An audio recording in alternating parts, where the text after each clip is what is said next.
Welcome to A Gentleman's Guide. Tom Van. Dan Dennis. Steve Kramer. Steve Kramer, you look like a supervillain. Oh, It looks cool, dude.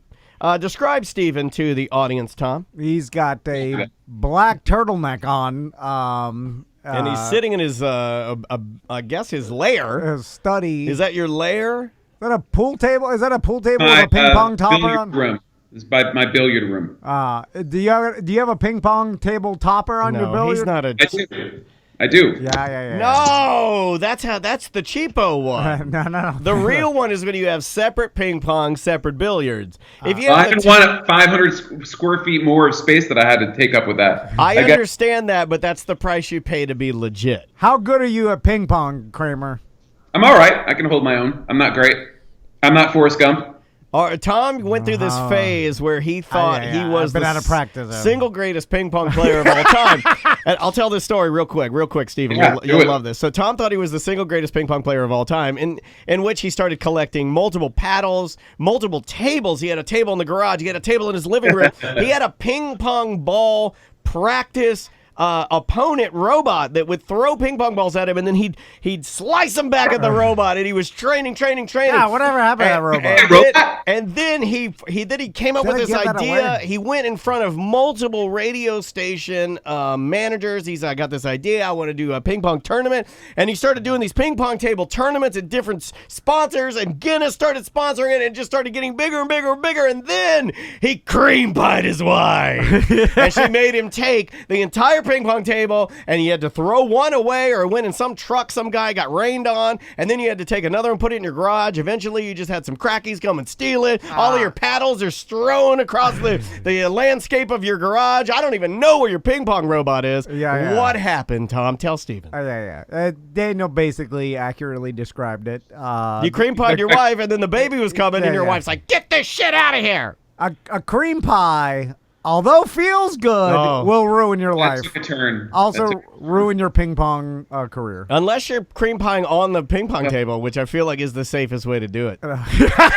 You know? I think couple of bounties and you're back in business. And that's why you get a topper for your pool table so that you can have both. And the both are great. I love them both. So. You're right. I'm just saying that if I had my druthers, if somebody came to me and said, "Do you want the pool table with the ping pong topper?"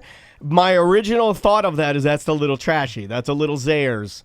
That's a little, I mean, I'd rather have both separate too, because then it's easier when you want to play pool or ping pong. You don't have to get out the thing. But now let me throw a curveball in here. Sure. What if it's a choice between you get two of the three, right? You can have a ping pong table, a pool table, or an air hockey table. Oh, see, you had to go hard one there. Air hockey, I feel like, is something you only enjoy when you can beat your wife for a blowjob. Well, any game is only enjoyable to me if there's some sort of blowjob at stake. Any game. Or anything at stake. I can't play anything. That's why I can't go to. Anytime you play pickup basketball, that's the rule. Yeah, I can't even go to church carnivals with this guy. I throw the clothespin over the cardboard refrigerator box, hopefully getting a lollipop. And Tom's like, "If it's not a blowjob, I don't want to." Here's the problem with air hockey. Although it is fun at like a arcade setting, or when you're at Chuck E. Cheese with your kids or whatever. That's what I'm saying. It's seemingly impossible to get good at. I've never really met anybody that had any sort of strategy or skill. I'm pretty good. You I'm wave. I am at ping pong. You play defense by waving the whatever the handheld. I don't even know what you call that. It's like it looks like the man with a yellow hat's hat. Yeah. You take the hat. You're waving it back and forth. It's like a miniature sombrero at the restaurant where they put the tortilla chips in it. And it always seems Salsable. like I'm defending the puck from my own shot at all times. Like I'm hitting the thing when it's ricocheting off the walls, coming back towards me. Well, that's the price you pay for going for being John Daly with the puck hitter, the sombrero. So both of you are ping pong and pool and opt out of the air hockey. No, I didn't say that. Hold on, don't Kramer. Don't lump me in with the agent provocateurs. Would you play me in a ping pong tournament, $1,000. Whoa! Best out of 3 games, And I'll give the blowjob. Decline. Winner gets a $100 blowjob from Daniel. Okay, winner gets it. $100 for charity. No, for charity. I put the $1,000. $100. Hold on. To make this acceptable for everybody, because look, I know neither of you wants a blowjob from me. I know that. As much as you're gonna like play act and we can like do good prov, I know that when you look at me, you find me absolutely disgusting. I know that. But if I put $500, a stack of 500 on my top lip or top teeth, and a stack of $500 on my bottom teeth like a duck, and you just lay it in the money. Yeah. Then technically, I feel like maybe I came into something that's a little dangerous. You guys seem really sexualized today. What's going on? We had sex right before the show. And it's with the duck bill, with $1,000. I gave her the duck job. $1,000 duck job. Yeah. We got inspired by the audio of Duck Job. What happened to old Duck Job? Hold on, which me and Daniel listen every morning. It's the T&D national anthem every morning. I watched the first Marvel movie last week. Do you know what the first Marvel movie is? Yeah, it's this Hold right on, here. we're playing Duck Job, This is the first Marvel movie right here. I have it. I have audio from it. I can't see you. I think. Hold on. I'm gonna play a bit of Oh my God, it feels so good. Oh yeah. Oh, slow down. Oh yeah. Oh yeah.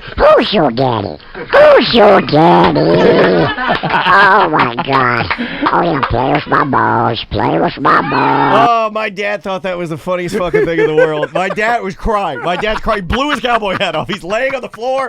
He's like, I'm gonna Dan Lee. I'm gonna have a goddamn heart attack. Donald Duck's getting a blowjob. Well, that's pretty close. It's this. Oh, that Tom's never seen that. What is that? Howard the Duck. Oh, I hate that stupid movie. It's stupid. Have you seen it? Yes, I've seen it. It is not a cult classic to me. It's stupid. It's terrible. I'm like, what is this? So Well, that duck is terrifying. I was like 10 years old. Oh, Steven, you shouldn't be watching that at 10. Doesn't that duck bang a There's duck titties in there. a hot PG. chick? It's PG. But there's duck titties, and also he bangs like Michael J. Fox's mom or something, right? No, he doesn't. They don't actually do it. But there's something but like the innuendo is very uncomfortable. Let me say that. she rubs his like duck back, and he gets like a feather boner, and then No, that's not how it works. Huh? I mean, you could get a feather boner, Yeah. But it's something where. but they have a corkscrew dick, right? Yeah. Ducks have like. Well, he's not a duck. He's evolved from ducks. Their planet, they evolved from ducks instead of from apes. So he's not a duck. He's Planet like of the Ducks would have been a better movie. I mean, I guess he's a duck, but he's an evolved duck. Yeah. Well, Yeah. You goddamn You know what? disgusting, Surprisingly, dirty I duck. thought it would be really, really, really, really bad, but not as bad as I thought it would be. I can hang with it. Howard the Duck. Yeah. It's off-putting, and When was the last time you saw it, Tom? I think it was on TV years ago, and I like back when I used to channel surf, and then I saw it. I was like, oh yeah, this thing, and then I watched it. I was like, doesn't hold up. Thomas Dolby did the music. The song's pretty good. It's What's weird is the soundtrack is composed by John Barry, and I don't know if you know John Barry, but he does like these sweeping romantic melodies with like these string arrangements that kind of rise. He did Dances with Wolves, which is a great freaking soundtrack. He did like a lot of the Bond movies, and it's really weird because Howard the Duck and John Barry just don't fit together for me. So that's kind of weird. I don't know why this made me think of this, but kind of a cowboys and Indian style movie. Cowboys and Aliens. No. I thought Last that was of the Mohican. Oh, that's a great movie. I love Last of the Mohicans. That is a really, really good movie. When he That's screams, Michael Mann, I think. "I will find you," and then jumps off the waterfall, he'd never find her. It's impossible back in those He would. days. He's a tracker. Yeah, but it's too big. There's too many. It's too I big. agree with you, but Never let find me them. say that those types of movies, those period piece movies, whether it's Legends of the Fall, Last of the Mohicans, The Postman, Dances with Wolves. Those style movies are one of the only movie that I can go and watch that will still hold up because it's a period piece. It's so good. Last of the Mohicans so good. Soundtrack's so good too. That's a great movie. Well, just the acting in it's incredible. But a great American novel too. But those type of movies, like even a Forrest Gump, I can still go back and revisit. It's these newer movies that try to capture space or like technology. Those are the ones that always kind of blow it for me because unless they can bring timelessness to it, like Alien did that. Right. The Ridley Scott Alien, the first one, it has that timeless element. And I love all the Alien movies, but the first one is much more timeless. Speaking of aliens, Kramer, what do you think is going to be, do you think, like, with all these, human space launches now? You had to have watched that, right, Steve? Like, you watched it. Of course, hell yeah. That was one of the coolest things I've seen. It was awesome. Amazing. Someone's going to start going to the moon because I started thinking about, the argument being, even this with Mars, like, I know some certain, like, physicists and people are like, well, what's the point of doing any of this? Like, we know what's on Mars. There's no reason humans need to go there, per se. I know there's an argument of, like, maybe we could turn Mars into another Earth and live on there in case Earth ever, like, expires. Yeah, the reason we need to go is because we need to preserve humanity, and we have to get off planet to do that in the long run. Well, at some point. The counter argument, I've heard Neil deGrasse Tyson talk about, like, if we could somehow form Mars into a livable space, then we could just fix the damage to Earth. Like, if we had the technology, you know what I'm saying? Right. We would just fix Earth instead of trying to transform Mars into a livable space if we had the technology. Anyway. Yeah, but that doesn't, that doesn't deal with cataclysmic events that are beyond our control. Like, repairing environmental damage is different than a super volcano or asteroid or something that's beyond human control. Yeah. And that's not like I'm a doomsday person where that's going to happen now, but just, if your horizon's 100 or 1,000 years, it's a different analysis, right? Yeah, you're right. But also, there's still the point of, like, if you could somehow transform Mars and create an atmosphere or some sort of way to live on there, then you can somehow stop a supervolcano or repair the damage to an asteroid. Regardless. Yeah, maybe. Here's my point. I just like it, and I think there's some marketing value to someone just going to the moon and creating, like, some sort of entertainment on the moon that people would watch. Like, they're doing that. I mean, that's going to be the next thing is space tourism, right? The two things coming down the line are space tourism and space militarization. We should get somebody from SpaceX on. I have some clients from that company, so yeah, I'd be interested to talk to him. But I would love that used to be my favorite thing was ship to shore. I had anytime I sent out packages to people at SpaceX, I loved it. Like having customers there, clients there. Yeah, it's cool. But even cool I understand the tourism aspect of it, people just paying to go there. That's one thing. But I'm talking about just the marketing ability of someone to go to the moon and create some sort of billboard, a giant billboard that says Wrangler. You don't think it's just the show of someone going to the moon and doing like riding on a fucking moon buggy around or whatever it is. That's cool. If they can follow around Lady Gaga for her new tour, then they can follow around the moon guys and give me a moon show. I mean, right? for sure, you could do a moon concert one day or some sort of you establish some sort of livable base up there just to do, and then have webcams or a camera that you just like watching a reality show. Like that's kind of what the launch was like when they kept bouncing back and forth, and then like when they would cut in and explain things, like that's kind of new, that they cut in, they go like, well, what you're seeing here, and I love that kind of stuff. Yeah. So all that I like, and it just gives you something to root for, and it's cool, regardless of like the actuality of how this really does help the human race.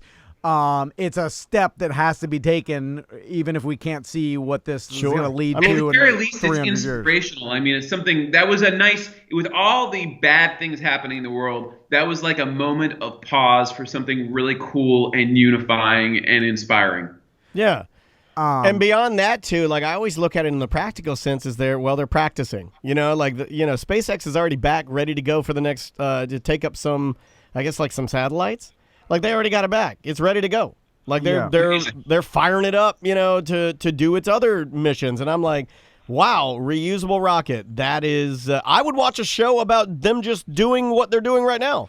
Like show me how it got from Ireland to here. Show me that. Like explain.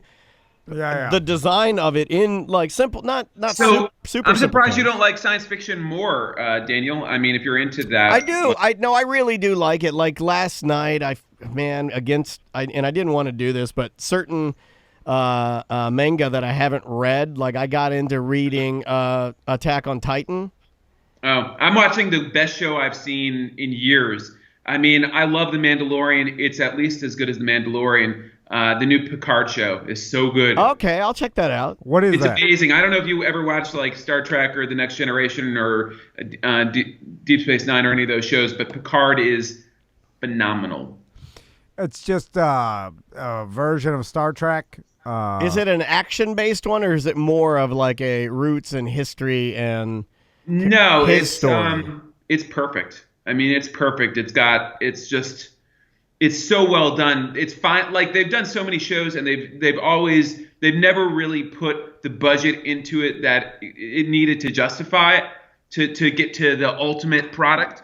And with this, it's clear that they spent money, and it's like cinematic. I mean, it's super high quality. They did it. I think the CBS did it to try to lure people to their service, and so they're willing to spend money on it and do it right. And they did, and it shows. I mean, and the guy that wrote it is Michael Chabon wrote it. He's a guy that wrote Wonder Boys and Cavalier and Clay. He's a award-winning author, great author. So they've got the plot and the quality writing and the cinematography and the effects. They've got the whole package. It's so good. And Patrick Stewart, come on, who doesn't love him? He's a badass.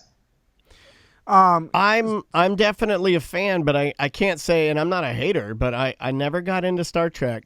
I remember watching the original, like just the original version, just the regular show, on reruns, and I didn't dislike it. I was like, oh, cool space show. Look, aliens. Oh, they're teleporting. That's cool, but it never really pulled me in. Steve. Yeah, I mean, I've loved it since I was a kid. I mean, my dad watched it, so I was never like a Star Wars versus Star Trek guy. I loved them both. Yeah, I just bought this book. I just bought a signed version of the Foundation trilogy by Asimov. Which, wow. Speaking of Star Wars, this is basically the precursor to Star Wars. So that was something cool that I got recently. Yeah, that's really cool. Steve, did you hear Elon Musk on Rogan talk about the computer chip that eventually he wants to put in people's heads or have people opt to put in their brain that is essentially well, he started off by talking about how these chips will help people with brain damage or brain disorders, like that's us. There's Parkinson's and epilepsy and whatever else. We're doing that deep brain stimulation now to help out with Parkinson's and some neurological diseases. So So this is just like an evolution of that. And then he was talking about how this would probably evolve to after they figured out how to help people with malfunctions in their brain. Then it would essentially evolve to be an enhancement to your brain, like Bionic Man, kind of like that. Well, he explained it to he's like everybody else. He's like everybody is already part cyborg if you're taking into account their personal computing device that they have on them all times, their cell phone. They have access to unlimited information, the internet, their connectivity. You have an aid, yeah. You have this aid that everybody uses, and this would be in your brain. The only thing I didn't understand, and I guess this is, I just don't understand neuroscience and how, is that he explained it like, all right, you already have this cell phone that has connections to the internet and all this information that you use, but you manually have to look up the information. It's slow. This would be, accelerated. It's like solid state. It's like hardwired. But I don't understand is like, could your brain compute, work simultaneously with the computer? Well, your brain's faster than most computers, right? No, I think they make computers faster than your brain power. That's like apples and oranges. It's hard to compare like that. Yeah. Like that's where I'm not smart enough to understand. Is like, Isn't it Neil deGrasse Tyson that says there's more neurons in your brain than there are stars in the universe? Yeah, your brain is super complicated and works like crazy fast. But what I don't understand is like, how would your brain learn to work simultaneously with this computer chip? And then could you compute as much information as it's offering instantly? All I know is, you see these anti-vaxxers and these people already saying they're not going to take a coronavirus vaccine. Imagine talking to those people and be like, here's a computer chip you put inside your brain. Oh, yeah. Well, those dodos, there's been tons of people that won't want to do it. Those will be the people left behind, right? Then there'll be some sort of tech, and there already is. There'll be a technology gap, and then there'll be those that have, gone along and the early adopters and understand it, and those will be your traditionalists like Tom, who was like, you ain't putting a chip in my brain. Yeah. My dad would say that. My dad wasn't Isaac Asimov. He was more, who's the guy that writes all the Westerns? Louis L'Amour, And by the way, this is all kind of pointless to argue about because we'll all be dead before this actually...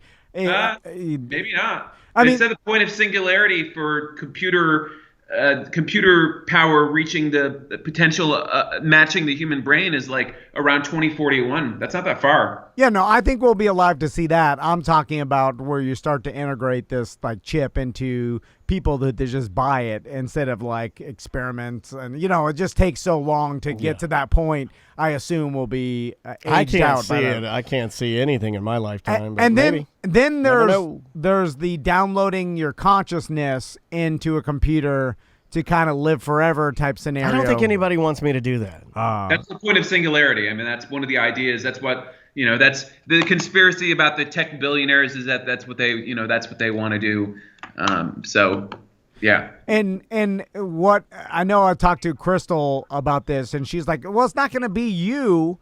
And then I'm like, but it will be, because the only thing that makes you is your brain and your memories and all the, so if you can download exactly the imprint of that. You're in luck being an atheist. It's troubling for people that believe, like in a soul, like then that's troubling, like, because you download your knowledge and your memories, but what happens to your soul, Soul? I've got soul. Personally, what the hell is that? I've been told that I have soul, and I'm super bad. I fell asleep last night, and they had one of those Time Life commercials on, which I didn't even know they had on anymore, but it was like one of the infomercials for the midnight special, and it had all these amazing soul acts on. So good, dude. Phenomenal. I wound up watching it after I woke up like at 3 a.m. for like a half hour. So good when you go back and you revisit a lot of that old soul music, man. We've been playing Soul Town on Sirius XM, and it's just hit after hit after hit of stuff that you Curtis just... Mayfield. Oh, so good. Teddy Pendergrass, Al Green. And everything sampled. Everything sampled. Chic. Everybody. What was the show Soul Train? Was the show basically, was there live music and then just people dancing? Yeah. It was they had Solid Gold and Soul Train. Those were the two, and American Bandstand. Those were like the 3 shows, right? So like American Bandstand would be like your, rock and roll. And then your Solid Gold would be like more your disco and dance, and then Soul Train was more soul and R&B. Yeah, soul and R&B, and like more Motown. But what was the actual show? Was it just live music? Well, you'd have Don Cornelius, right? He'd come out, and then he was your host, and then you'd see like the dancers. They'd have like.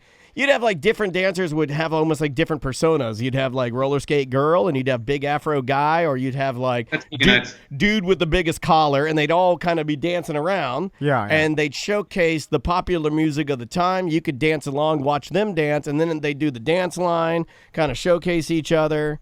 But the show was just dancing and then showing music. And music. But our music being Midnight played. Special apparently was like in the I guess early 70s or whatever. It was before my time. I think it only ran through like the 70s into the early 80s, so it was before my time. But man, the acts they had on there were just phenomenal. So I didn't even know Time Life did those commercials anymore. I guess I haven't watched like real TV in forever. I've been doing some with streaming. Yeah, I just didn't know. I wanted to buy it. Well, we'll do it. I mean, like those type of, what's hard to find now, and this is one of the, I'm showing, my old man is showing. It's 11 DVDs or something. One of the things that bothered me, I was, doing some cooking over the weekend. I always love to have music on while I'm cooking, so I'm cooking for the family. And I was like, you know what I want to listen to? I want to listen to the old Trojan Records box set. And Trojan Records was a Jamaican record company that did all the traditional reggae. Yeah. Back from the 50s and 60s and 70s, so all your old ska and reggae. Yeah, just so good. And it's hard, like, you used to be able to go and, like, you could, like, go get your box set and put the CDs in, or you had, like, the Led Zeppelin box set and put those in. Yeah. It's harder to find box sets through streaming services because everything wants to be, like, segmented and everything's kind of like singles. Yeah. It's just like it's there. It's just not organized right. Like, we've had the same complaint or talked about with our BDM shows. It's like, it's all there. We just need to reorganize it to an easier way for people to find. Exactly. It's just not easy to navigate. I kind of miss the old box set. It's like, I want to listen to Alice in Chains. I'll go get the Alice in Chains box set. Yeah. I want to listen to Trojan. One good thing about having kept my vinyl through all the years, I just wish I'd bought more, vinyl over CDs in the 90s than I did. But still, I mean, like, that's never get rid of that stuff because that's where you have to go for the box sets, It's funny because Tommy put a CD into something. Oh, how did he know how to do it? He put it in the toaster? Or he's like, all right, I've learned how this works. You put this thing in this. Like, he had no idea what it was. And of course he didn't. Like, it's old technology. Like us looking at 8-tracks, I wouldn't have. Yeah. What the fuck is this shit? I still kind of knew because of my dad's boat. Yeah. But it's like, it was a direct representation of a human not understanding what this thing is that I obviously grew up with and knew. Like, it blew my mind that he didn't know what it was. Of course he didn't. He didn't have no experience with it. But that's hilarious. But that's like, I'm never getting rid of my CDs because how many times I've gone to a streaming service looking for a record and it's not on there. You know what I mean? Or the quality is crap, or who knows what survives streaming in the long run. You saw the changes that Disney Plus made to, like, The Simpsons and other shows, or Netflix made to Back to the Future and shows that they're streaming, and like they're little, but they're big, and it starts there. So I'm never getting rid of my, like, hard library of stuff because it always works. That's what hoarders say. That's what hoarders say about newspapers. I'm not like boxed into my house because of them. I mean, they fit in a couple of cases. I got rid of all my CDs. I went through it. It took me, I want to say it took me like 4 weekends. But I remember doing it. It was at my old house in Deltona. And since then, I remembered one day I just got fed up and I was like, you know what? I'm converting everything to MP3s. So I sat down and I had I did that. I had like a gateway at the time, and I just sat there and I just burned, hundreds of CDs and just burn onto a hard drive, right?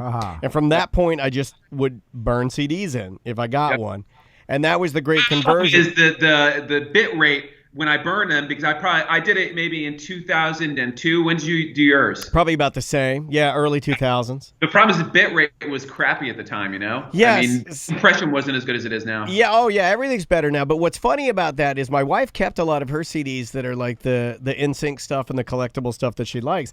But we don't really have any CDs in the house. And it's odd. No. It's very odd to me because at one point, CDs took up so much space and so much time. And one of the reasons why I got rid of all my CDs is I was told by somebody that it would be very difficult for these to maintain quality moving forward. Like, they will deteriorate. So, really? So how do you protect...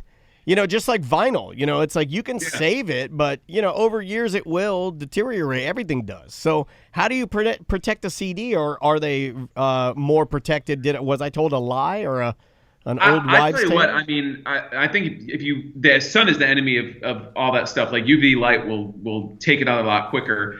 Like, dust jackets for records are good, and storing them in the dark or, covered and away makes them last a lot longer. But I'm glad I kept some of my CDs because every now and then we'll go on a road trip.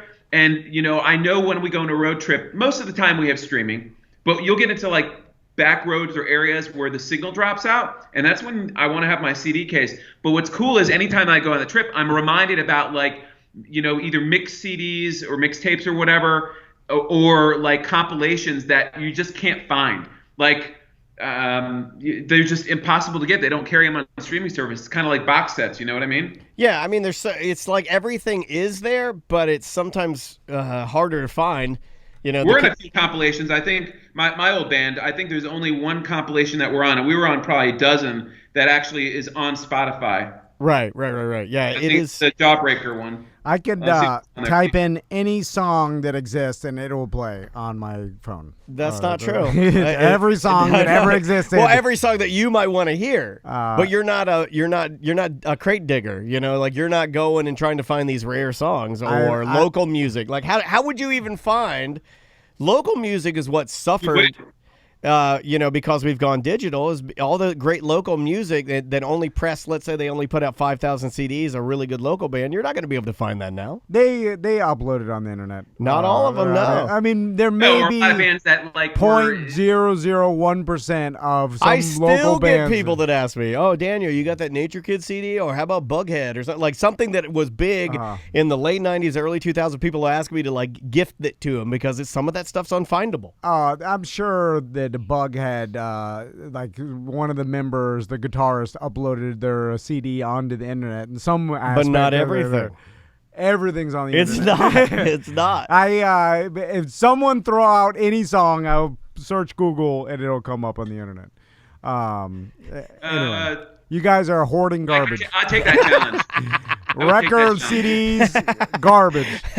You're no different than the cat lady that poops in the toilet. Tiny. No, I mean, I always thought it'd be cool. I played in all those, bands through high school and college. All those bands that, we put out a tape or we put out a CD, and it maybe made it to some small indie label or whatever. But like, you would never find a lot of those. You just wouldn't. And if you lost your physical media, it's gone. And I always thought it would be cool because there were all these great bands out there that maybe each had like one good song maybe. And I always thought it'd be cool to like put together a compilation of them or cover them or whatever. I always thought that would be a cool idea. One of the things that I also miss, not to sound like three old men reminiscing, but do you guys remember the old VHS funny clip compilation tapes that some of your friends would make or you would make?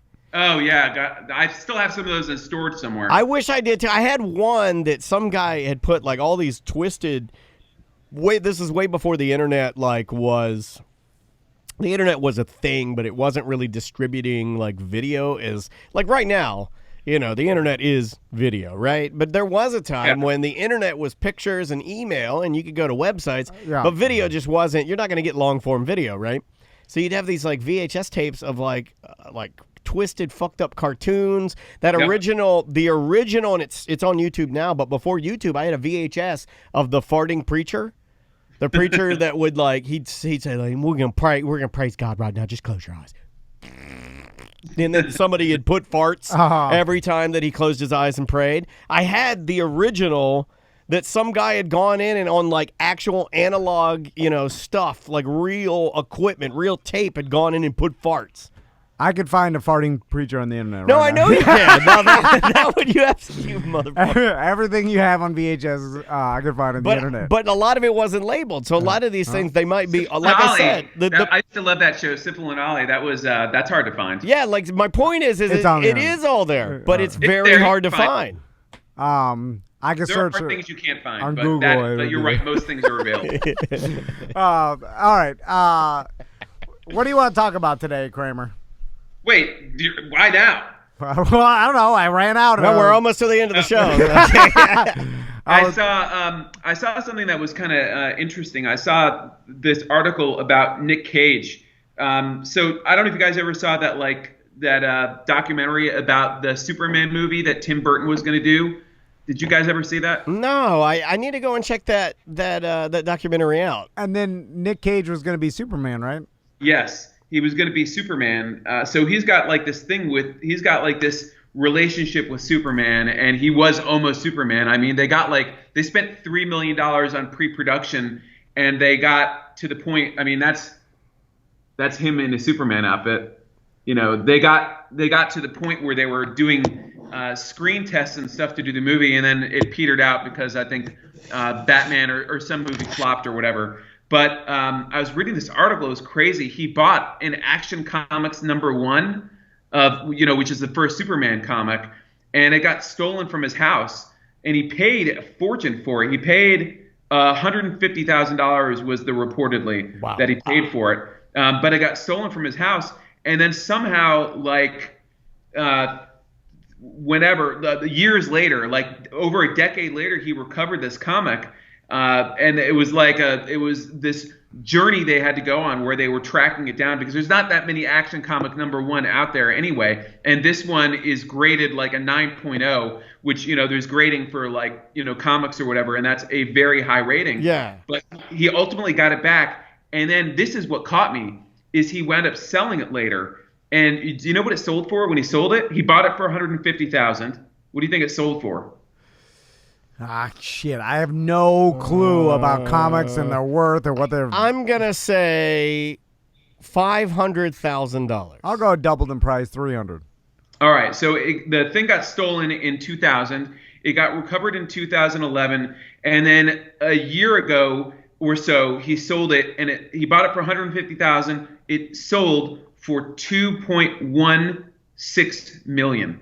God damn. Oh, wow. That's a hell of a profit. That's what got me. I was like, holy crap. Wow. On a comic that arguably could have been destroyed in the journey of it being stolen and then recovered. Yeah, exactly. I mean, that's a good investment. Then he gave it all to the IRS. Yeah. And then he sang. That guy is an example of why you have good attorneys and good accountants. Yeah. Then he sang "Purple Rain" drunk at a karaoke bar. Also, good mental illness medication, because he's obviously off. Well, he might be back on now. Well, it could also be he's known to partake of substances, right? Oh yeah. Well, I think he does have an alcohol problem. I think that's probably documented. He got married earlier this year. He got married to somebody when he was completely drunk and wound up getting the marriage annulled almost immediately afterwards. Yeah, that sounds fun though. Britney Spears did that, and I love me some Britney. He married Elvis's daughter. That was a weirdo thing, and then that makes sense, because that's another thing he's got is that his obsession with Elvis. There's a David Lynch movie called Wild at Heart that's with him and with. What's her face? Bruce. I forget her name. Anyway, they're in it together. Bruce Valanche. What's that? Bruce Valanche. No, it's Dern. Laura Dern. Oh. Yeah, sorry, I was thinking Bruce Dern. He's in it with Laura Dern, and there's a scene where they're at a death metal concert, and in the middle of the show, the music stops, and he starts singing an Elvis song. To Laura Dern's character. So he's got the whole Elvis thing. He had the honeymoon in Vegas where he was one of the flying Elvises. There's an Elvis thing there, and that had to play a role in him marrying Lisa Marie Presley. How do you set aside, if you're marrying Lisa Marie Presley, how do you set aside that she was once married to Michael Jackson in your brain?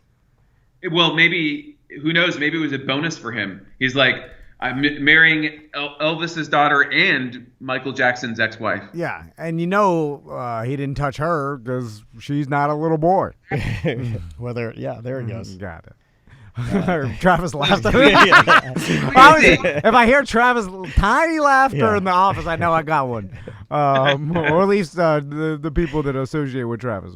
That was one of my favorite jokes with my wife and my daughter that I'm not very proud of, but when everybody first started wearing masks during COVID, I would walk out of my house to walk down the street to Publix and point at someone with a mask and go, "Michael Jackson, run!" I'm kidding. I would tell my daughter, run for what? You're all right. I think you're okay. Just stay close to me. We'll feel it out. Don't ever cut your hair short. No flat tops for you.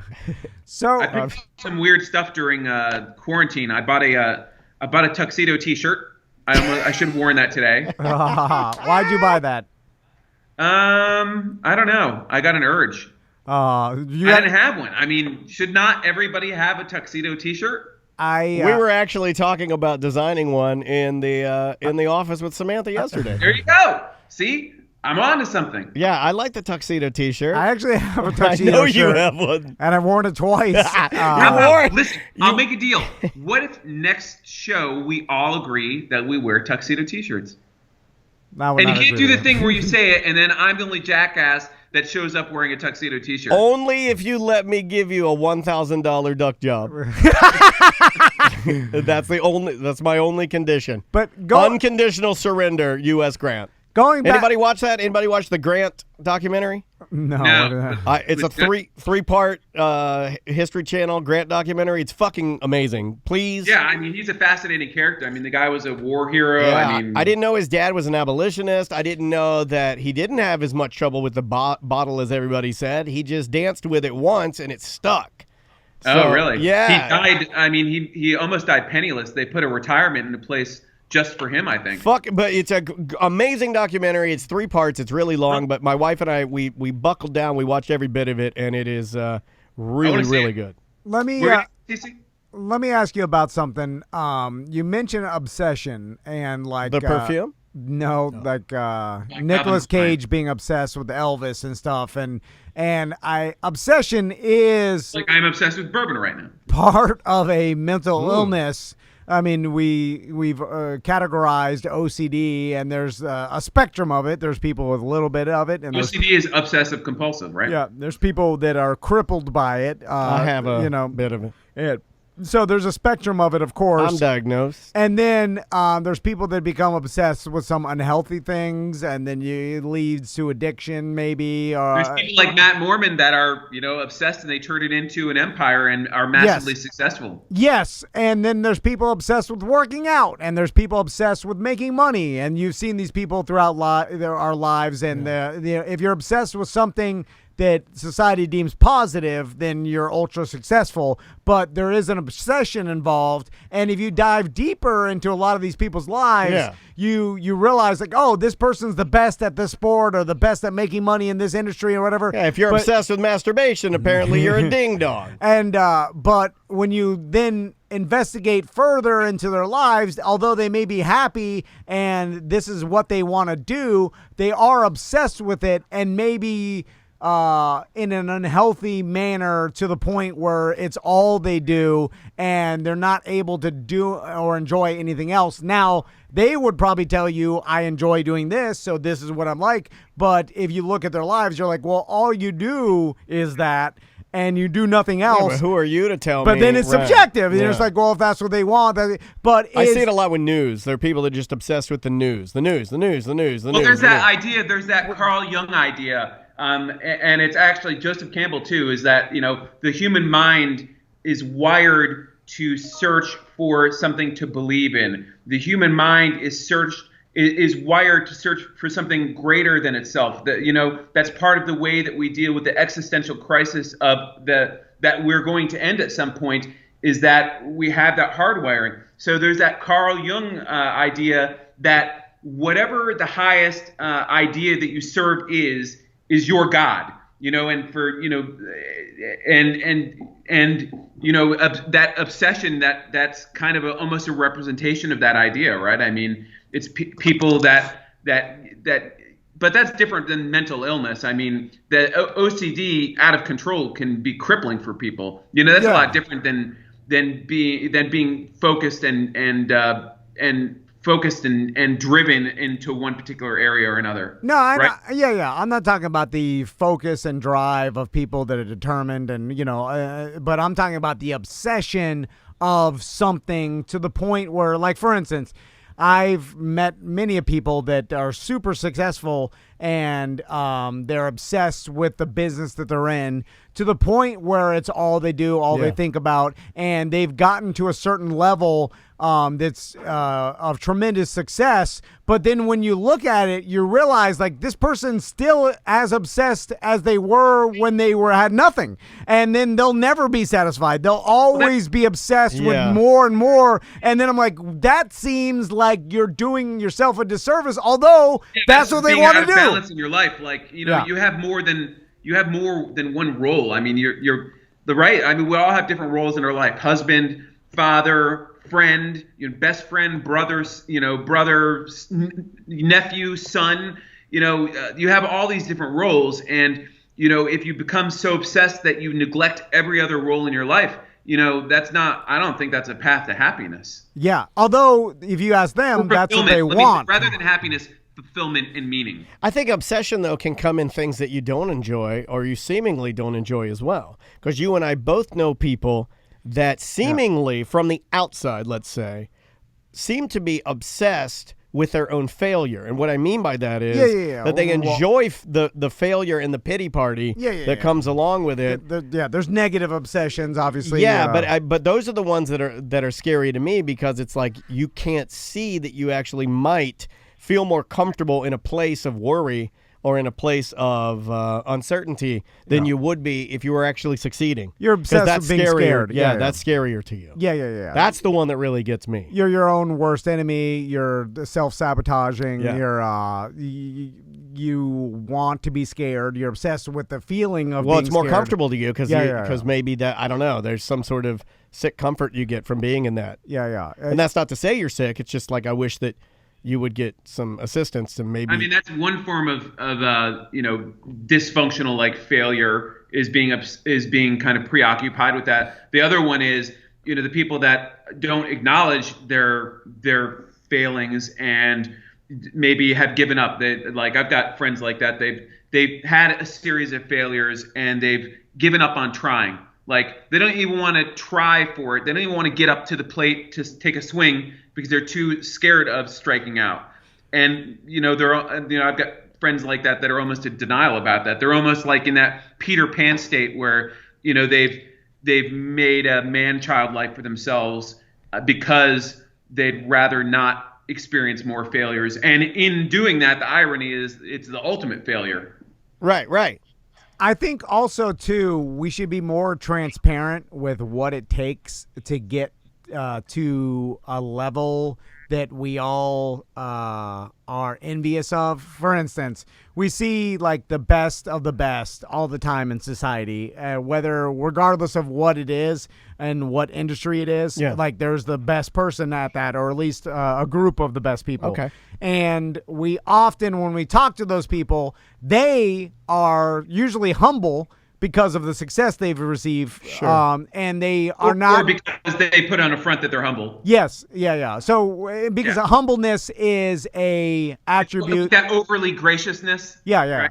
And it's an attribute that we all like as society. We like for our ultra successful to be humble and not to be braggadocious because for whatever reason, I don't know. It's like I also love it when people are like when people are cocky. I mean, people sometimes like it that they like.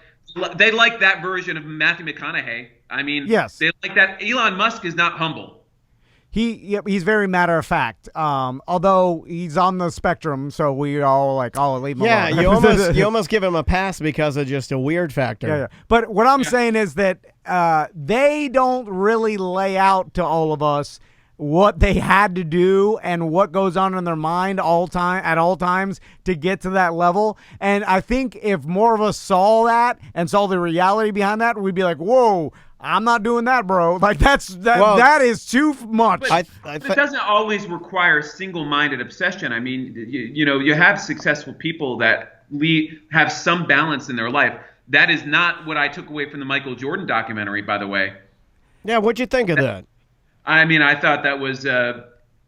He was obsessed. He was focused. He was willing. He wanted to do whatever he needed to do and push people as hard as they needed to be pushed and alienate as many people as he needed to alienate and be as single-minded as he needed to be. I don't know.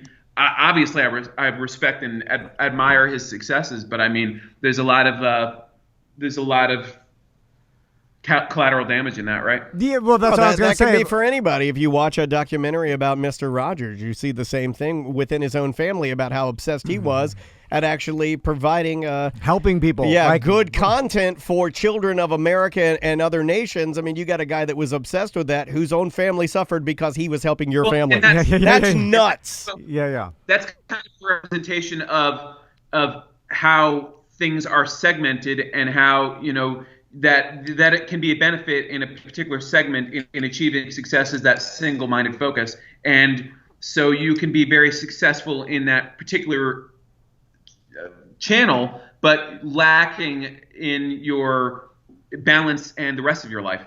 is what we're saying, right? Yeah. for Well, sure. that's the thing is the balance. And now here's the thing: not everybody wants the balance of a family life or a counterpart or Well, something. they don't necessarily need that. a partner. Well, You know, like it's not necessarily that their family life is unbalanced. It's also that they don't have anything else other than this single-minded focus. They don't have any balance in their life. And that's more detrimental. Obviously, everybody doesn't have to have a family, but some of the people that you see driven in business or by money or whatever, they don't have anything else that adds another dimension to their character or anything that gives them substance. I mean, right? Yeah, I heard a gambling podcast talk about Tom Brady, and obviously he's the best quarterback of all time. There's arguments about it, but the stats just show it. Argue about it. And I agree with it. So he was talking about how Tom Brady mentioned that he was making this move to Tampa Bay because he wanted to spend more time with his family, that kind of thing. But he also was talking about how there was some investigation, and he found out that Tom Brady applied to be in a golf course membership to a golf course that's 4 hours away from his house, I think on the East Coast, like a prestigious golf course there. And then he was mentioning, out of one side of his mouth, he's like, I need to spend more time with my family. And then you want to spend more time with family, but you got a membership to a golf course 4 hours from your house. Yeah. That's a day trip. Yeah, you know what I'm saying? yeah. How much more time? I mean, there's plenty of beautiful golf courses near Tampa. So it's, and then of course, that's an overnight trip. Yeah, but then this guy, he's been obsessed with being the best for so long. All of a sudden, He's you're just not gonna lose that. You're gonna flip the switch and be like, you know what? I'm gonna be like a Tom Van play monster with my son's everyday dad. That's what I like. I don't think that's what Tom Brady likes. Tom Brady likes being the best quarterback there's ever been. Also, I don't think he's ever done that because if you're connecting the dots, I think the kids. It's not like he ended the NFL having kids. Yeah. It's something that he had. So, not that he doesn't love his kids or want to spend time with it. It just has nothing to do with you're that. You're not going to all of a sudden change who you are and who you, how you become the best, and do something different all of a sudden. Yeah, that will only changes when you leave the game. Yeah. This is a good argument for why money. People misconstrue money as the indicator of success, and there's a lot more dimensions to it, and you're better off. I think most people are more satisfied and have a more meaningful life when they have a more balanced life and find meaning in the multiple facets of their life, in their multiple roles in their relationships. And maybe the argument is better to be you can be a Da Vinci, you can be a Renaissance man and still be so successful and achieve so much. I mean, think about Da Vinci is a great argument, or Jefferson or Franklin. I mean, all those guys achieved so much in so many different facets of their life, in different ways. You want to do a couple of voicemails before we get out of here? Because I don't want to run out of time, but eventually we will. Unless, Tom, you got something you need to... Well, I was going to ask Kramer, did you see the documentary? Because I think you'd really like it.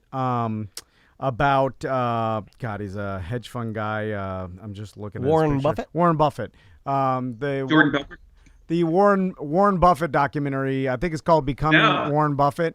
It's great. I'll watch it. I know I'm fascinated by the guy. I mean, he eats like a 1950s guy, and I know he lives in the same modest home that he has had forever, and he's a family man, and seems like he's got a lot of things together. You should watch it because it's interesting and it shows you who he is, and then you have a better understanding of you've heard all these stories about Warren Buffett giving away his fortune, and then there's the stories about his he's not leaving his fortune to his kids, which by the way his kids are on there and they don't want his fortune. They're all philanthropists. If he gives away 90% of it, they're doing okay, all right? And it's not even about that. It's like they have everything they want, but it's pretty interesting. And tell me if you think he's on the spectrum of some sort, because I just think he's a math genius that you know. You could be a genius and not be on the spectrum, just for the record. I know, but it seems like it is just based on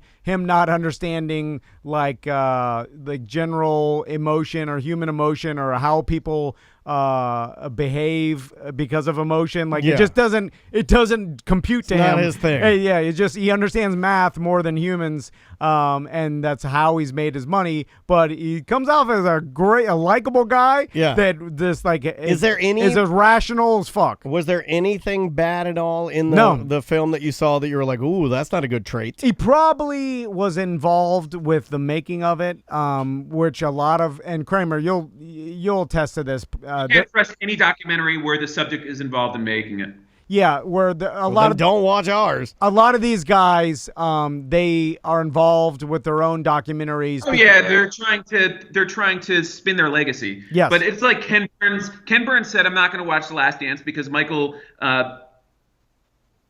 Jordan his production company was involved in doing it, and therefore Ken Burns said it's not a legitimate documentary." Yeah. Well, it goes all history. I still watch it, but I take it with a grain of salt. All history is skewed. Every history book, of course it is, was written by one side. It's like the history was written by the winners. There's different degrees of being skewed. I mean, you know, having been that my focus of study in school, you know, you can go to primary sources that are a lot less skewed. Let's just say. Yeah. That makes sense. 100%. That are recorded contemporaneously with the period. Yeah, and no matter what you're writing about, or like, you know, if you're writing about current day history, good luck in the future trying to decipher what the fuck happened in 2020. Because what are you reading from who? Yeah, you know what I'm saying? Because there's a lot of different opinions about what's going on, and it seemed like, you know, that's what's causing so many problems. Frankly, that's the benefit of people. I think people can learn the most about humanity by studying ancient history, because it is less skewed and can't be subject to the biases. It doesn't fit into left or right or liberal or conservative, Democrat, Republican, or it can't be politicized. It's ancient history, and it operates outside of our modern biases, and you can learn a lot about humanity and people through studying ancient history. I mean, and there's some good sources from the time. I mean, you know, it's true. But even like our own history of America, like if you read the people's history or whatever else, like I got pretty far in it. That's a hard read, man. Yeah. Oh, I read. My project was a couple years back. I read the Howard Zinn, A People's History and A Patriot's History.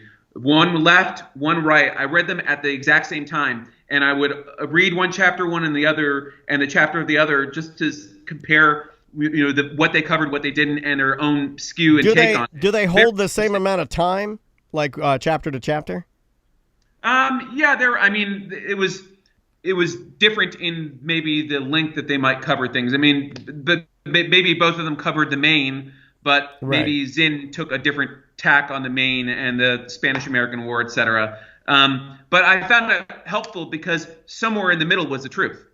Right. Yeah. And that's usually how it works. Usually how it works. But American history is too new. I mean, any history in the modern era is too new. You really got to go to, like, you know, Babylonia and Assyria and, you know, and Rome and Greece to find, and Egypt to find, you know, history that can't be skewed by the way that we view the world today. Well, speaking of that, I have a history question from one of our listeners. Here is a voicemail.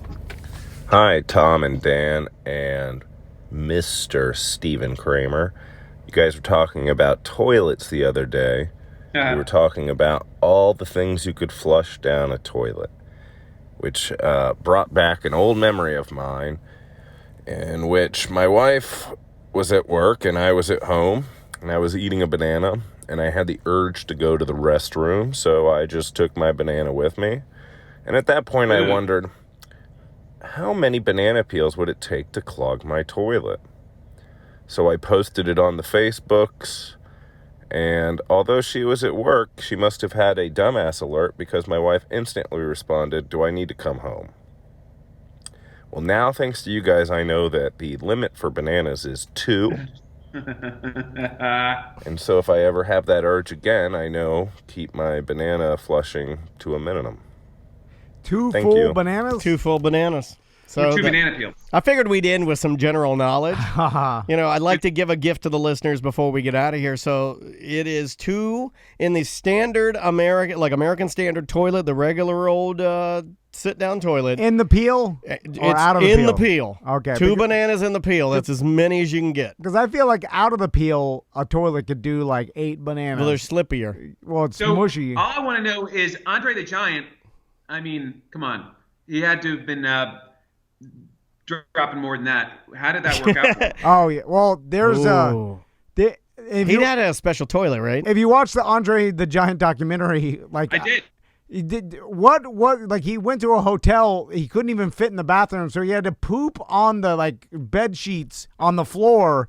And then the housekeeper had to come that up. poor and do woman or man. Like- more than likely at that time a woman, but oh my God. What I forgot why was it? Well, was it a cruise? I feel or- like you could go in the tub if you needed to, right? No, he couldn't even fit in the goddamn bathroom. Like it was too Well, small. at least try to get it on the tile, right? Not the sheets. I think there was something he pooped on something that he just put on the floor, and then they had to come and just take it I'm away. glad. See, that's when being small is better.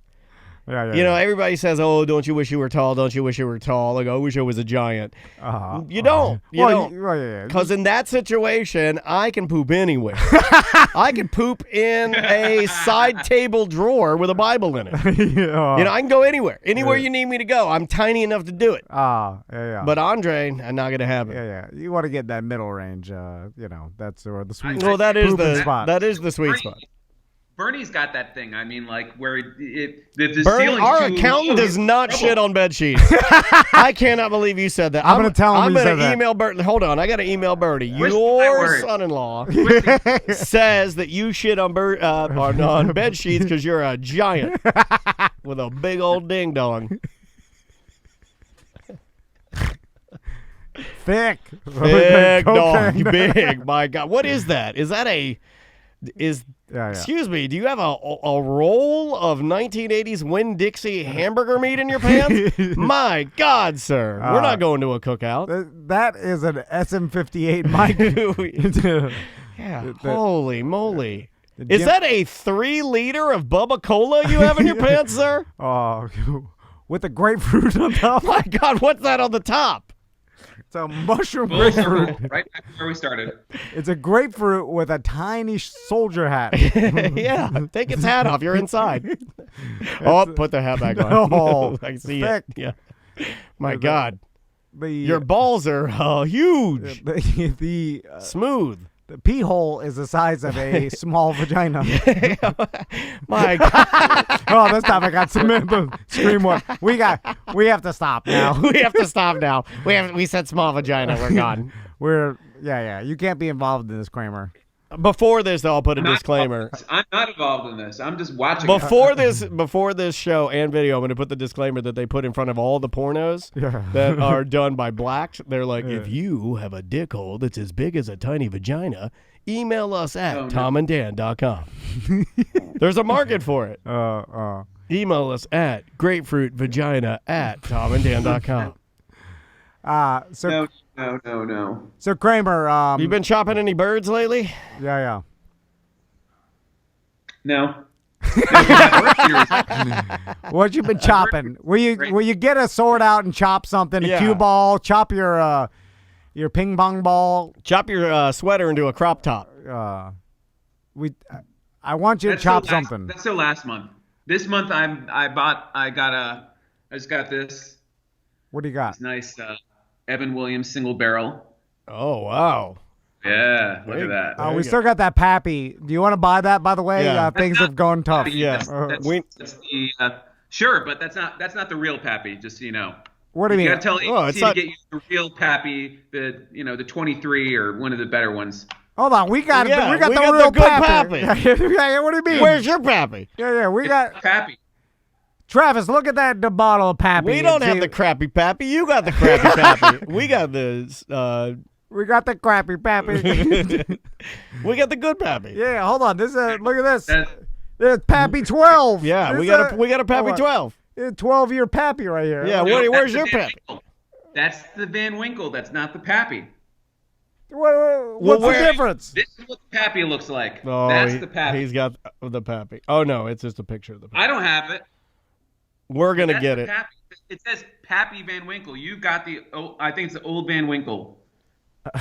Oh, my God. We got the Winkle and not the Pappy? We got the Van Winkle You got Reserve. the Van Winkle Special Reserve. It's one above the old Rip Van Winkle, but... Old Anyway. Van Yeah, Winkle. you Oh, hold on. It says bottled by Old Rip Van Winkle. Does it say, What is this? does it say Pappy? I think that's does on. it say Pappy on it? I think that's a Does it- fairy tale juice. What is it for babies? I wish you jumped in that and broke. I would cry shit laughing. Pour the Pappy on my duck job. I'm giving you $1,000 duck job. Pour the Pappy in my throat. ABC's like, we heard that. No more. Knock it off. Knock it off over there. We saw you the giving bottle- Steve Jobs a duck job and pouring Pappy in your eyes. COVID's made me crazy. Everything's crazy. All right, Tom, does it say Pappy anywhere in the bottle? No Pappy. No, it doesn't. It just says No. Kentucky straight bourbon whiskey, Van That's Winkle. right. It's Van Winkle. It's a 12-year-old lot Right. B. Lot D. Oh. I got a lot D in these pants. It's in the Pappy family, but it's not Pappy. So what? The next time you talk to us in 1 month, we will have full Pappy. full Pappy. I believe it. Trust me. We'll call ABC. You know, And, Actually, and like I ABC, think is this it, Mr. C? First name's Abe. I can't Is this say ABC? that. Is this Abe C? Abe, listen up. It's Tom and Dan. What's up, Abe? We need to go. I thought we'd never come to this, but our attorney's really twisting my grapes. He's stomping them good, so let's go full Pappy. What? Full Pappy? We can't go. We'll do it.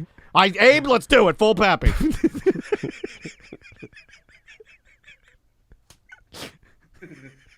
Steve got a tiny little laugh. Tiny little. He's trying to be serious. He's trying to be a serious, smart lawyer. Hey, they go. Tiny little laugh. Oh, Just in fairness, I can't take credit for that. It was Sam that told me that's not Pappy Van Winkle. He's the whiskey bourbon connoisseur.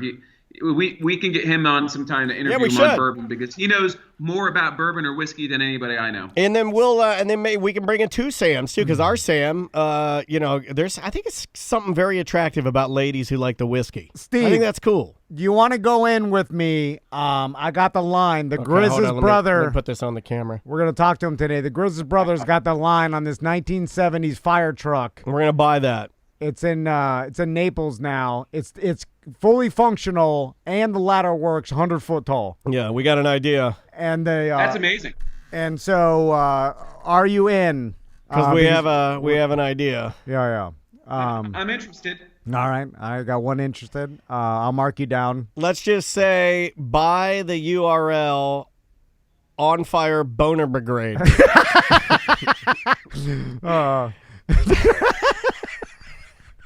Because Tom and Dan are going to head out with their team of the Boner Brigade. I can't even say that, Boner Brigade. And we're going to we're bringing the party. Yeah. It's the Mobile whole thing. We're doing mobile DJ in the back. We right? gotta wrap it, and we got the mobile DJ system, tent, working hose, working lights and siren. Yeah. That's amazing. I love it. We have some bikini girls. We use the fire hose To blast their bottoms off. Yeah, and then we raise the boner ladder. Yeah. and then I. Get away with it in this modern era.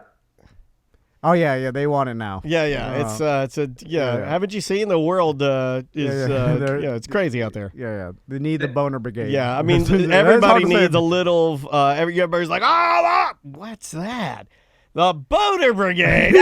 This isn't so bad. By the way, I will take that bottle of Van Winkle anytime you want. Well, I want to sell it to Yeah. you. Well, I mean, okay, done. Well, what do you? What do What's you? that privately? What do you want? How much? I don't know. Well, this is signed by Tom and Dan. Yeah. And Abe C. Yeah. What are we at? $800? Oh, I was gonna go 1,200. Oh, 1,200. Love the market. All right, Steve. We got to get out of here, buddy. Mess around too much. Yeah, fun talking with you, man. Tell the family hey and give them some love from us, man. And one firm for life. Wait, it's one bird for life. Chopcom. There we go. Someone got very mad that Daniel's. I kept saying .chop or chop bird, and people were like, "Get it right! It's one bird for life. Chopcom." We got lots of emails. Lots of emails. All right. So, all right, Steve. We'll talk to you next month. Let me text me about the fire truck. I will. Oh, okay. Yeah. I got a meeting on the air today. We're talking to the Grizz's brother. Yeah. We're talking to Little Grizz later today, and we'll have an answer for you this afternoon. I'm sure we'll get lots of emails and voicemails about whether that is a bottle of Pappy or not. So that'll give us something to talk about next time. All right. And I'm willing to accept that I could be wrong, but I'm relying on good advice, and we'll see. I think you're probably right. There's variations, but it's definitely not a bad bottle of whiskey, but maybe No. That is a phenomenal, amazing bottle of whiskey right there. I mean, not full Pappy. We might have to just. That is a dream bottle of. Now that it's not full Pappy, I say we drink it. Yeah. Yeah, I'm gonna pour it over some Coca-Cola. That's what you do with good whiskey. That's what I heard. I'm gonna put in my Mountain Dew. That's sacrilege. Yeah. We'll talk to you later, man. We love you. Be good.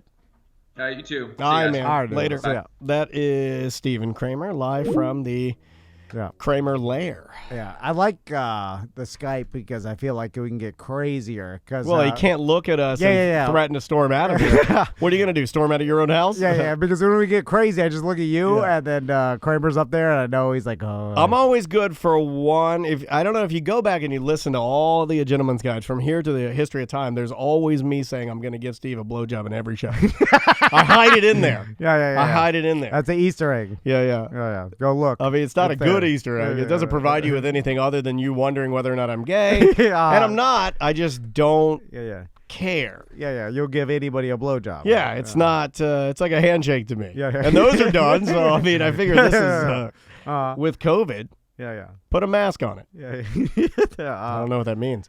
Just don't, get the number 4 in there. Yeah, no.